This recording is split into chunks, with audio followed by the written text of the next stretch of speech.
Hello there, folks. How are you doing? Oscar here. I'm back again. Today, I will be talking about the advantages and the disadvantages that I have noticed on the Mitsubishi Outlander Phev. So, without wasting time, let's go. We'll start first with the pros, the advantages. We'll look at the disadvantages later on. Okay? Right. Number one, coasting. This car, the car you can see on the photo, is brilliant at coasting. Most electric cars or hybrid cars, they don't have the option to coast. Probably the new ones will be, but the ones that I have seen, like Prius, Auris, they don't have that option. Immediately you pull your feet from the gas, it starts to brake. And sometimes you pull your feet from the gas, not because you want to slow down, but the car just slows down. So you have to move it again.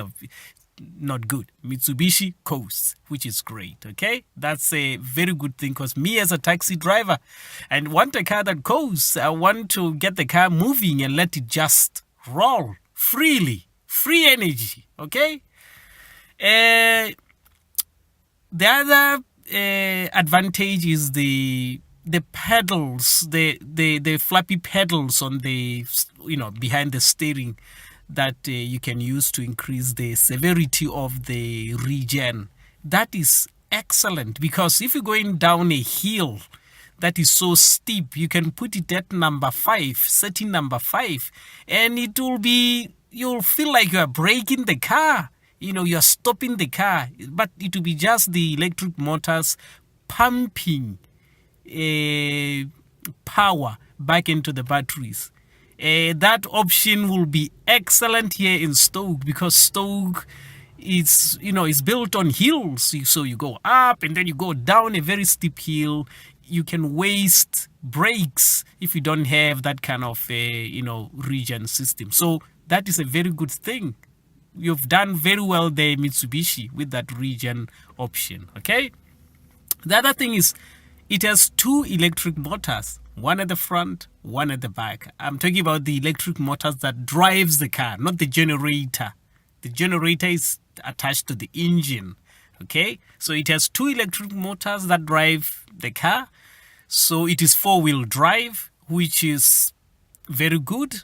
In case there is ice or snow, then you're not gonna get stuck. You'll be just going over. We don't have a lot of snow here anyway nowadays, so but it's still a nice option to have.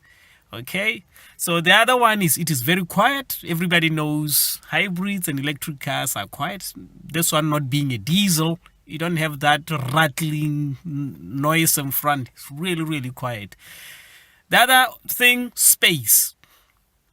It is so spacious. I managed to push the seat all the way to the back, and I also managed to go sit behind the same seat.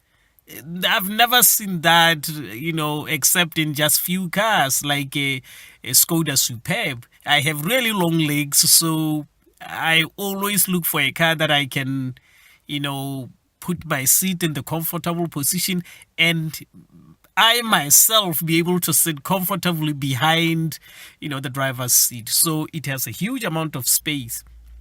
The other thing is the height. The ride height is a bit high.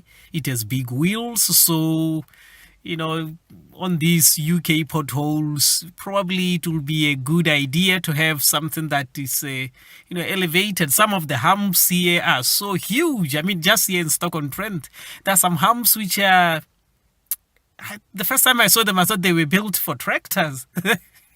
They are so huge. So having a car like this, it's a very, very good idea. You'll never ever hit the humps with the front of the car. So it's a very good idea. It will be a very, very cheap car to run. Okay, if you buy it for the right purpose. Okay, if you buy this car to go to drive on the motorway, I don't think it will be good for you. If you're buying it to take kids to school, go shopping, and you work not too far from home, If you do about at least 35 miles, I'm gonna stretch it a little bit because I know I can do that on the battery alone. If you do at least 35 miles, every day, you might get it to start the engine probably just a few times, and it will be really, really green. Okay, guys? So those are the advantages, the pros. Now we're going into the things that I don't think are so good about the car. Okay, I'm not going to talk about the interior and the gadgets inside. I'm not that guy. I just don't care about the gadgets inside. Okay, if you care about that, then hey, sorry guys. The cons, the disadvantages. Number one, it is very, very heavy. It weighs, I think, more than 2 tons. If it's just you alone in the car and you riding 2 tons, I don't think it's a good idea. It's a bit like going to work with a bus, owning a bus, or something like that. It's just too heavy. And the other thing is, you don't want to buy it to use it on the motorway. You carrying that weight and driving it on the motorway, I don't think it will be a good idea. Maybe a diesel option will be better, but remember, diesel, there's a DPF and the EGR that I really, really hate. So maybe if you have this one and convert it to LPG, maybe you might balance things. I don't know, but it is just too heavy to be driven on the motorway. Okay? The other thing is the battery itself. I've made a couple of research about the battery it uses. It uses a lithium-ion battery. I'll make a video just talking about the battery, okay? But I'll just give you the basics here.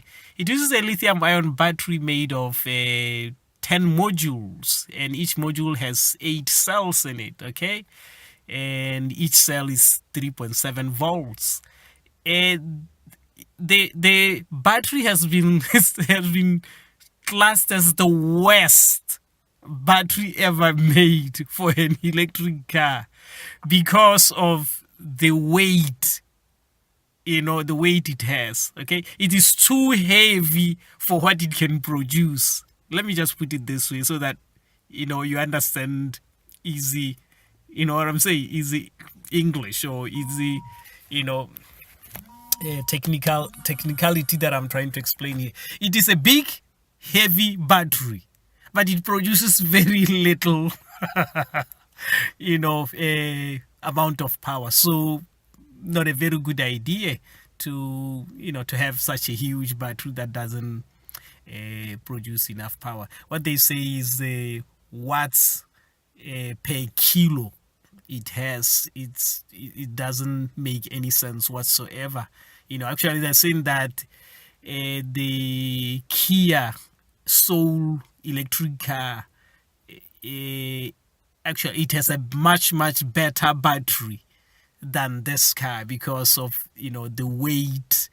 It's a very light battery, but it produces huge amount of power. That's what I'm saying. So with the Mitsubishi, it's the other way around. So it's not a very good idea. I will talk about that on the other video. Okay.